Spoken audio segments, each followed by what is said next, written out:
If you're struggling with debt and considering an IVA, you may be wondering how it will affect your living situation. Specifically, does an IVA affect renting a property? Let's look at how an IVA may impact your current rent agreement, your ability to move to another rented property, and your chances of renting a home after your IVA is finished. Firstly, let's address whether entering into an IVA will affect your current rent agreement. In most cases, an IVA has no effect on a rent agreement that is already in place. However, it's still important to check your contract to ensure there isn't a clause which states that you cannot be insolvent whilst you reside at the address. Your landlord won't be informed about your IVA, and your rented property won't be considered to be part of your IVA either. When you are devising a payment plan with your insolvency practitioner, IP, they will take into account the payment you have to make towards your rent each month, as it is considered to be a part of your essential living expenses. If you have fallen behind with your rent payments and have rent arrears, you should be allowed to put some money aside each month to pay back those arrears,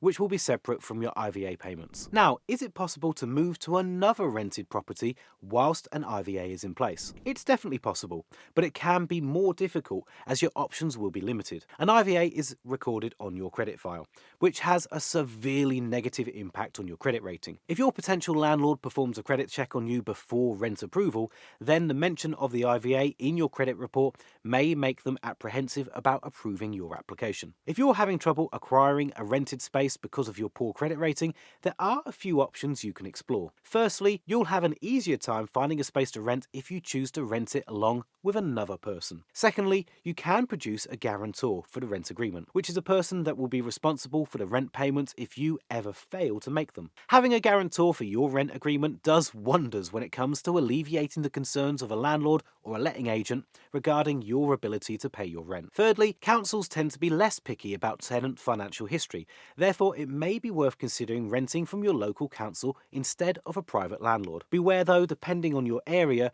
choice and availability may be very limited. If you're considering moving to another rented property, you'll need to assess your ability to do so. In most cases, you'll have to save up for a rent deposit as well as the money for the first month's rent, which can be difficult when you have an IVA in place. If it's necessary for you to move, you should discuss this and get advice from your IP. If your requirement to move is not time sensitive, then your IP may allow you to put some money aside each month to contribute towards your rent deposit and the first month's rent.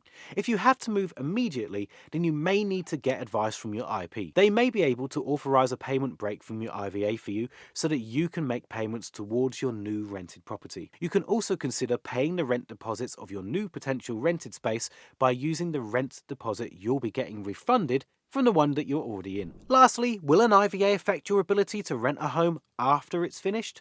An IVA stays on your credit file for 6 years after the date it was registered, even if it ended earlier. The mention of an IVA in your credit report can severely lower your chances of getting approved for rental. It's often recommended waiting for at least 6 months after your IVA ends before applying for a rental and working to build your credit score back up in the meantime. We have a video on building up your credit score after an IVA, which I'll link in the description below. If you're struggling with debt, then an IVA may be a great option for you, but there are other options available here in the UK. Some are free to use and others include fees, and each will have their own pros and cons.